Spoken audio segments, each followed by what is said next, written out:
चलिए सबसे पहले बात करते हैं एक बड़े फरमान की, एक ऐसे फरमान की जिससे सभी के कान खड़े हो गए हैं। पूर्वी सिंहभूम के घाटशिला के एक निजी स्कूल ने बच्चों को पाकिस्तान और बांग्लादेश का राष्ट्रगान याद करने का फरमान सुनाया है, जिस पर विवाद खड़ा हो गया है। संत नंदलाल स्मृति विद्या मंदिर ने एलकेजी और यूकेजी के बच्चों को पाकिस्तान का राष्ट्रगान याद करने का फरमान सुना दिया। एलकेजी और यूकेजी के बच्चों के लिए बने व्हाट्सएप ग्रुप में टीचर शैली परवीन ने बच्चों को पाकिस्तान और बांग्लादेश के राष्ट्रीय गान की प्रैक्टिस करने का टास्क दिया। पाकिस्तान के राष्ट्रगान को लेकर अभिभावकों ने स्कूल प्रबंधन के समक्ष विरोध जताया और इसके बाद विरोध बढ़ने पर स्कूल प्रबंधन ने अपना आदेश वापस ले लिया। पूरे मामले पर स्कूल प्रबंधन ने सफाई दी है और कहा है कि यह बच्चों के सामान्य ज्ञान के लिए था।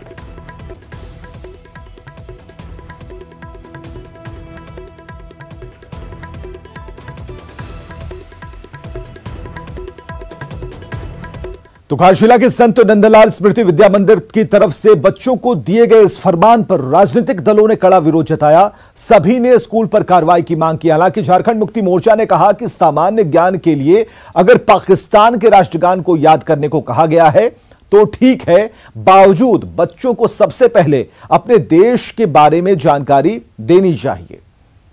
सामान्य ज्ञान को बढ़ाने के लिए अगर इस तरह की चीजें हो रही है तब तो ठीक है, लेकिन उसके बावजूद भी जो गाइडलाइन है शिक्षा विभाग का कि आप अपने देश का जो राष्ट्रगान है, आप अपने देश का जो सामान्य ज्ञान है, उससे बच्चों को अवगत आप कराइए। उन छोटे छोटे बच्चों को आप दूसरे देश का राष्ट्रगान पढ़ा करके या दूसरे देश का सामान्य ज्ञान उनको बता करके आखिर आप करना क्या चाहते हैं। तो निश्चित रूप से ऐसे स्कूल पर कार्रवाई होनी चाहिए कि कौन सा आप सामान्य ज्ञान पढ़ा रहे हैं जिसमें उनको उनके राष्ट्रगान को याद करने की बात या राष्ट्रगान के बारे में पूछ रहे हैं। ऐसा अगर कोई स्कूल है तो निश्चित रूप से उस पर कार्रवाई होनी चाहिए और निश्चित तौर पर ऐसे शिक्षक पर और इस विद्यालय प्रबंधन पर भी कार्रवाई होनी चाहिए। शिक्षा विभाग के पदाधिकारियों को जांच करनी चाहिए कि आखिर क्यों, किस परिस्थिति में क्यों ऐसे निर्देश छात्रों को दिए जा रहे हैं। और न्यूज 18 के जो सवाल हैं वो अपनी जगह पर बरकरार हैं कि सामान्य ज्ञान के नाम पर बच्चों को ये कैसी शिक्षा दी जा रही है। न्यूज 18 का सवाल ये है कि पाकिस्तान के राष्ट्रगान को याद करने का टास्क आखिर क्यों दिया गया बच्चों को। संत नंदलाल स्मृति विद्या मंदिर पर कार्रवाई कब तक होगी।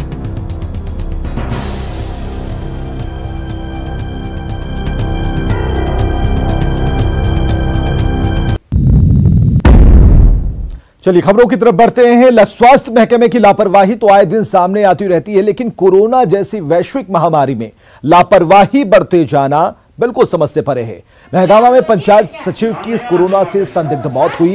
दरअसल कल जब पंचायत सचिव की तबीयत खराब हुई तब उन्हें अस्पताल ले जाया गया। डॉक्टरों ने कोविड मरीज की तरह उनका इलाज कराया, लेकिन डॉक्टरों ने पंचायत सचिव की मौत कोरोना से होने की बात से इनकार किया। यहां स्वास्थ्य विभाग की यह भी लापरवाही सामने आ रही है कि जब 2 बार सैंपल लिए गए तब उनकी रिपोर्ट के बारे में कुछ नहीं बताया गया। हम लोग 2 बार कोरोना का टेस्ट करा चुके हैं। अच्छा। तो उसमें से एक बार जो सोमवार को कराए थे। हाँ। तो सोमवार को तो वो वाला जो इसका दूसरा दिन मंगलवार को रिपोर्ट लेना है। हाँ। मंगलवार को बोलता है कि रिपोर्ट नहीं, मतलब रिपोर्ट ठीक से नहीं हुआ, सैंपल ठीक से नहीं हुआ, रिपोर्ट नहीं। अच्छा। ठीक है, तो हम चले गए। अभी टेस्ट हुआ था ना? हाँ, 6 तारीख टेस्ट हुआ था यहीं पर गुड्डे में। तो उसमें पॉजिटिव पाया गया था? नहीं, उस दिन हम चेक में दिए हम लोग। इसी पर चेक के बाद दूसरे दिन बोला कि आके रिपोर्ट लेना। हम दूसरे दिन आए रिपोर्ट लेने के लिए, बोला कि सैंपल सही नहीं लिया गया है, लेकिन रिपोर्ट नहीं दे सकते, जाके महकमे में चेक करा। बात हुई है जो SOP के तहत उसको किस तरह से उसका बॉडी को परिजन को सौंपना है, इस संबंध में व्यवस्था की जा रही है और उसके परिजन को डेड बॉडी सौंपने के बाद जहां उसका मरीज का जहां घर था महगामा में, वहां पर उसका बॉडी का क्रीमेशन किया जाएगा। इधर पश्चिमी सिंहभूम में नक्सलियों ने तांडव मचा दिया। भाकपा माओवादी नक्सलियों ने कुल्हान जंगल के सायतवा कार्यालय और गार्ड ऑफिस को बम विस्फोट कर उड़ा दिया। नक्सलियों ने रेंजर की सरकारी गाड़ी समेत कई वाहनों को आग लगा दी। नक्सलियों ने वन कर्मियों के साथ मारपीट की, उन्हें बंधक बना ले गए। हालांकि उन्होंने बाद में उन्हें छोड़ दिया। माओवादियों का तांडव रात करीब 2 घंटे तक चलता रहा। इस दौरान 100 से अधिक नक्सली मौजूद थे। घटनास्थल पर जिला मुख्यालय चाईबासा से तकरीबन 10 किलोमीटर दूर मुफस्सिल थाने के बरकेला में बताया जा रहा है। पूरे परिवार को जबरन खुलवाए ताला और जब ही हम लोग निकले पीछे करके हाथ बांध दिया गया और वो आम गाछ के नीचे जहाँ से मेन रोड से रोड ऑफिस की तरफ आया वहीं पर बैठाया। उसके बाद टोटल स्टाफ को घर घर से तोड़ करके सबको ला करके एक साथ ले करके हाथ टाण में ले गया और उसके बाद ये सब तोड़ फोड़ की प्रक्रिया इन्होंने शुरू किया। अपना जुगाड़ बैठाते बैठाते वो करीब 1 बजे के 12 बजे के बाद ही सब बम बास्टिंग शुरू हुआ। ये उग्रवादी यहाँ भी कैंप उड़ाने के बाद वो पंपलेट में क्या लिखा है कि जल जंगल जमीन पर आदिवासियों को अधिकार दिलाना है। वो चोट कहाँ कर रहा है? हम लोग उसके गेम प्लान को नहीं समझ रहे हैं। वो चोट कर रहा है, आदिवासियों के दिमाग में ये भरना चाहता है यहाँ के लोकल लोगों को कि हम आपके लिए ही कर रहे हैं। हमारा काम होगा कि हम उनके दिमाग में ये भरें कि उग्रवादी आपके लिए नहीं कर रहे हैं, उग्रवादी भी लेने के लिए कर रहे हैं। उग्रवादी जो ये फॉरेस्ट का गेस्ट हाउस उड़ाया है, इसका पर्पस यही है कि फॉरेस्ट में जितने स्कीम में जितने काम चल रहे हैं उन सबों में उनको लेवी देना शुरू करें ठेकेदार, लोगों में डर पैदा हो और उनके पास लेवी पहुंचे। और अगली खबर है सरायकेला से, जहां पुलिस ने गुप्त सूचना के आधार पर कार्रवाई करते हुए नक्सली कमांडर समेत 2 को गिरफ्तार किया है। गिरफ्तार दोनों नक्सली पर बीते 23 मई को रायजामा गांव में मंगल सिंह सरदार और उनकी पत्नी लखमनी सरदार की हत्या मामले में शामिल थे। पुलिस ने बताया है कि 5 पुलिसकर्मियों की हत्या मामले में भी पुलिस को इनकी तलाश थी। इसमें उमेश मुंडा जो है वो एक सक्रिय दस्ता सदस्य है जो दस्ते के साथ चलता है, कई सारे घटनाओं में शामिल रहा है। सोमा मुंडा भी बहुत पुराना नक्सली है, पोस्टरबाजी और गांव से उनको सपोर्ट मुहैया कराना, आईडी वगैरह बनाने का सामान ले आना और यदा दस्ते में चलना। खबर है बोकारो से, जहां के बेरमो में मूसलाधार बारिश से घर में पानी घुस आया। जोरीडीह के तुबकाडीह केनाल के पास बारिश का पानी दीवार तोड़कर घर में घुस गया। घर में रखे सामान बर्बाद हो गए। घर में पानी घुसने से लोगों की परेशानियां बढ़ गई हैं।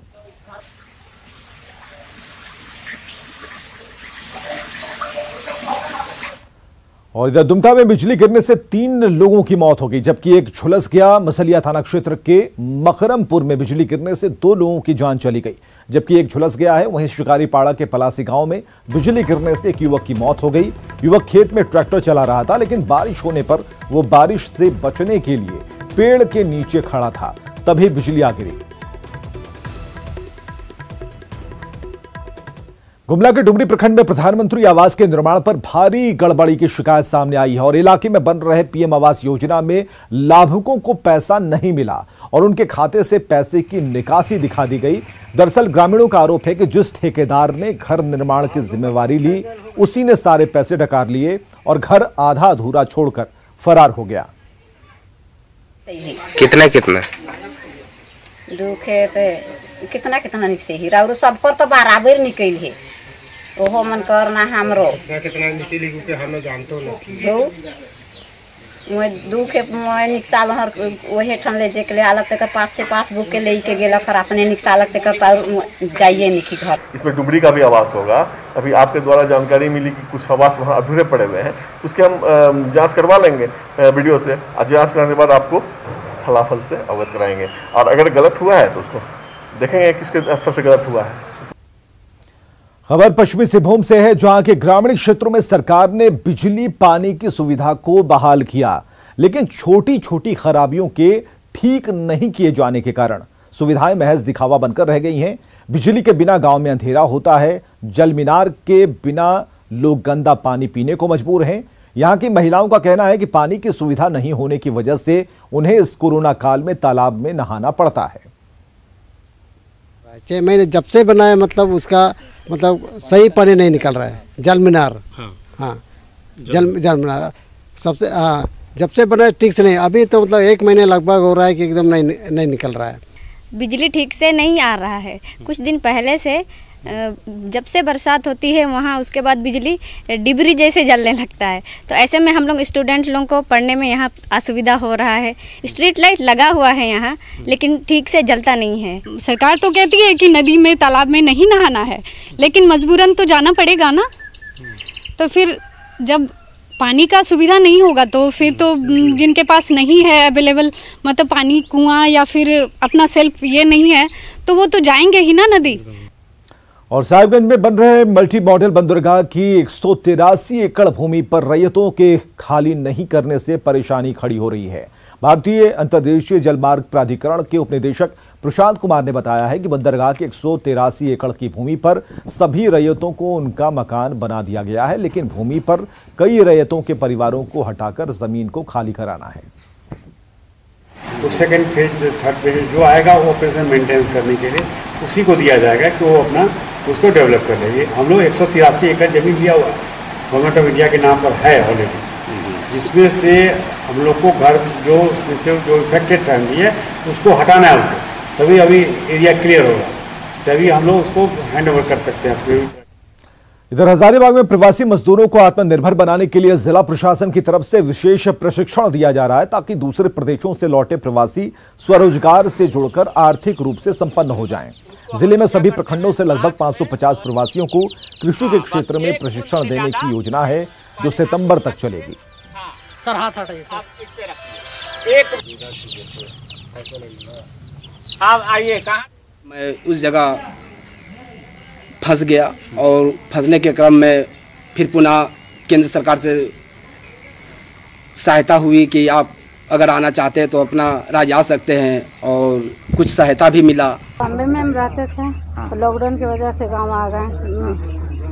अब मेरे गांव यहाँ होली क्रॉस कृषि विज्ञान केंद्र में हाँ ट्रेनिंग हो रहा है। यहीं मुर्गी फार्म, बकरी पालन, सुअर पालन का यहाँ मेरा फायदा हो रहा है। यहीं अब सब चीज़ मेरे गांव में हो रहा है, तो बाहर कहाँ जाएंगे, नहीं जाएंगे बाहर। अब जो केंद्र सरकार से आई हुई स्कीमें जो राज्य के द्वारा चलाई जा रही हैं, उसमें इनको छोटी छोटी यूनिट्स, इनकी जो स्किल डेवलप की जा रही है, उससे संबंधित इनको जो है इनकी यूनिट को स्टैब्लिश करने के लिए और इनको वित्तीय सहायता भी दी जाएगी। साथ साथ इनको अगर कोई जरूरत पड़ेगी किसी भी तरह की, जैसे बैंकिंग से सब्सिडी है या फिर लोन है, वो सब भी इनको प्रोवाइड कराया जाए।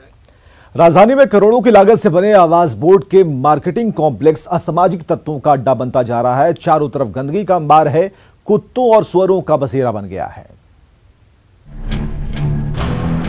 चारों तरफ गंदगी का अंबार, कुत्तों और सुअरों का बसेरा। ये तस्वीरें करोड़ों की लागत से बने आवास बोर्ड के आलीशान मार्केट कॉम्प्लेक्स की है। इस मार्केट कॉम्प्लेक्स को बनाने के पीछे मंशा ये थी कि जो दुकानदार शहर के बाहरी हिस्सों में, खास करके जो खुले आसमान के नीचे में दुकान लगाते हैं, उन्हें जो परेशानी होती है उन्हें दूर किया जाए। लेकिन आवास बोर्ड का ये मार्केट कॉम्प्लेक्स आप देख सकते हैं जो किस तरह से एक दिन भी नहीं खुला, और उसके वजह से यहाँ सैकड़ों दुकानें जो हैं सो किस तरह से बर्बाद हो रही हैं। जो बिल्डिंग बने हैं उसमें अब कहीं न कहीं जानवरों का बसेरा हो गया है और सामाजिक तत्वों का अड्डा बनता हुआ दिख रहा है। नगर विकास और आवास बोर्ड के सहयोग से बने इस मार्केट कॉम्प्लेक्स में स्ट्रीट वेंडर्स को अस्थायी छत देना था। कई बार वेंडर कर दुकानों को आवंटित करने की कोशिश की गई, लेकिन कीमत ज्यादा होने की वजह से दुकानदार ने इसमें इंटरेस्ट नहीं दिखाया। मतलब क्या बोलते हैं, पैसा बहुत ज्यादा डिमांड था, इसी के कारण से नहीं बना, और आदमी उतना पैसा दे के नहीं, सरकारी है जो रेट रहता है उसी के हिसाब से चलेगा। अब नीचे जो सरकारी रेट देता है उसके हिसाब से, ऊपर हाई लेवल रेट में तो कहाँ से मिलेगा, फिर भी ले पाएगा नहीं उतना। इसलिए डाक भी हुआ, लेकिन आदमी 50,000 दिया और उसके बाद वो फिर मुकर गया लेने में से। राजधानी के कई जगहों पर इस तरह के मार्केट कॉम्प्लेक्स बनाए गए हैं, जिसमें 1000 छोटी बड़ी दुकानों के अलावा कम्युनिटी हॉल बनाए गए। लेकिन बरियातू अरकोड़ा में बना ये मार्केट कॉम्प्लेक्स सरकारी सिस्टम की पोल खोल रहा है। वहीं आवास बोर्ड इस पर चुप्पी साधे हुए है। कंप्लीट बनेगा तब तो इसमें आदमी आएगा। अब आदमी को मिला है तो उसको रहने के लिए इसमें व्यवस्था नहीं है, कहाँ से आएगा। सवाल ये उठता है कि कब ऐसे मार्केट कॉम्प्लेक्सों को सुधार की जाएगी, लोगों को आवंटित किया जाएगा। कैमरा पर्सन अमित के साथ भुवन किशोर झा, न्यूज़ 18 रांची। और खबर है हजारीबाग से एक ऐसे युवा निशानेबाज की कहानी जो कि मुफलिसी के कारण संसाधन नहीं जुटा पा रहा है। निशानेबाजी में जरूरत पड़ने वाले किट भी युवक के पास नहीं है, जिससे उसका हौसला टूट रहा है। दरअसल निशांत का लक्ष्य ओलंपिक तक पहुंचने का है, लेकिन उसके पास संसाधनों का बेहद अभाव है। पिता की एक छोटी सी दुकान है जिसके बलबूते परिवार का पेट भरता है और उनकी इच्छा है कि बेटा देश के लिए खेले। खबरें लगातार जारी हैं, आप बने रहिए हमारे साथ। आप देख रहे हैं जोहार झारखंड। लोहरदगा से खबर है जहां की बूटी पंचायत के मुखिया पर जानलेवा हमला हुआ है और इससे उनकी स्थिति बेहद ही नाजुक बनी हुई है। मुखिया पर धारदार हथियार से हमला हुआ जिसमें उनके गले और उनके हाथ पर चोट लगे हैं। मुखिया की गंभीर स्थिति को देखते हुए डॉक्टरों ने उन्हें रिम्स रेफर कर दिया। पुलिस का कहना है कि आरोपी की गिरफ्तारी के लिए छापेमारी जारी है। मुखिया पर गांव के ही युवक बिरसू राम भुजाली से हमला कर दिया है। पुलिस की घटना की सूचना मिलते ही तुरंत जख्मी को इलाज के लिए अस्पताल पहुंचाया गया। इधर जमशेदपुर में लगातार आपराधिक घटनाएं बढ़ती जा रही हैं। वहीं जमशेदपुर के उलीडीह में बीजेपी नेता पर अज्ञात अपराधियों ने गोली चलाई, लेकिन गनीमत यह रही कि वे बाल बाल बच गए। वहीं बीजेपी नेताओं ने एसएसपी से मुलाकात कर पूरे मामले की जानकारी दी। तक ये बहुत पहले भी कुछ छोटा मोटा विवाद रहा है, लेकिन चूंकि अब ये घटना गोली कांड तक आ चुकी है तो हमने सारी बातें अपने पार्टी के प्रति पार्टी के सामने रख दिया। हमारे जिला अध्यक्ष रहे हैं, हमने अब अभिभावक स्वरूप हमारे बड़े भाई अभय सिंह, सारे लोग पार्टी के वरीय जितने भी अधिकारी लोग थे वो हमारे घर पहुंचे हैं। हमें आश्वासन दिया है कि हमें कुछ नहीं होगा। इधर देवघर के बाबा मंदिर में एक ऐसी परंपरा है जिसके तहत आपकी सारी मनोकामनाएं, खासकर संतान प्राप्ति की कामना पूर्ण हो जाती है। जानकार इसे थापा पूजा के रूप में बताते हैं। अगर आपको किसी चीज की आवश्यकता है और मन्नत मांगने पर भी पूरी नहीं हो रही है तो आप देवघर में बाबा की शरण में जाकर पूजा कर सकते हैं। देखिए, इस वक्त गर्भगृह का जो बाहर मंदिर प्रांगण स्थित जो गर्भगृह है उसके बाहर ये बाहरी दीवार है। यहाँ पे आप देख सकते हैं किस प्रकार से लोग थापा यानी कि पंजा का निशान लगाए हुए, सीधा भी है उल्टा भी है। क्या इसकी विशेषताएं हैं, यहाँ के तीर्थ पुरोहित से जानते हैं क्या विशेषताएं हैं इसकी। पूर्वोत्तरे प्रज्वलिका निधाने सदा वसंतम गिरिजा समेतम सुरा सुराराधितपाद पद्मं श्री वैद्यनाथम तमहम नमामि। झारखंड निवासाय कामनालिंग मूर्तये पार्वती प्राणनाथाय वैद्यनाथाय नमस्ते। कहने तात्पर्य है कामनालिंग 12 ज्योतिर्लिंग के अंतर्गत ये कामनालिंग वैद्यनाथ है। कामना कोई भी कामना हो उसकी पूर्ति होती है। इस करके ये पुत्र प्राप्ति के लिए जिस व्यक्ति को पुत्र नहीं होता है हमारे बाबा के दरबार शपथनिक आते हैं, अपने पंडा जी के द्वारा संकल्प करा के पूजन करा के और उल्टा थापा, पहले ये देखा जाए, यहाँ दिखाइए, पहले उल्टा थापा दिया जाता है और जब कामना की पूर्ति हो जाती है तो फिर अपने पंडा जी के द्वारा पुनः संकल्प करके और सीधा थापा दिया जाता है, जिसका प्रमाण ये सामने दिख रहे हैं। ये लाखों लाख आदमी रोज आते हैं। सावन में तो 3 लाख 4 लाख, अभी कोरोना है जिसके चलते यहाँ पर मना है, लॉकडाउन लगा हुआ है। सिर्फ तीर्थ पुरोहित लोग हम लोग यात्री के नाम से पूजन कर रहे हैं, यात्री कल्याणार्थ कर पूजन कर रहे हैं। और हम लोग का बस एक ही कामना है कि जल्द से जल्द सारे विश्व से, भारत से नहीं सारे विश्व से कोरोना की समाप्ति हो और फिर से गाड़ी जो है पटरी पर चले, क्योंकि अर्थ के ज़माना है, अर्थ नहीं होगा तो कुछ नहीं, विद्यमान नहीं आएगा तो पंडा जी यहाँ कुछ नहीं। हम लोग पूजन तो कर रहे हैं लेकिन आखिर में चाहिए। कितना कमाई होता है इससे? तो रोज 1500 रुपया रोज कमाते थे हम लोग। जैसे तो बिल्कुल ये जो परंपरा है सदियों से चली आ रही है, जो आज तक निर्भर रही है, यही पहचान, यही थापा पहचान शायद ही आपको कोई अन्य ज्योतिर्लिंग में देखने को मिलेगा। इसे यही विशेषता है बाबा धाम की कि यहाँ पे लाखों लाख लोग सावन हो चाहे सालों भर आते रहते हैं और थापा पूजा करवाते हैं और अपने मनोकामना की झोली भर के यहाँ से जाते हैं। ऋतुराज सिन्हा, न्यूज़ 18 देवघर। खबरें लगातार जारी हैं, आप बने रहिए न्यूज़ 18 बिहार झारखंड के साथ।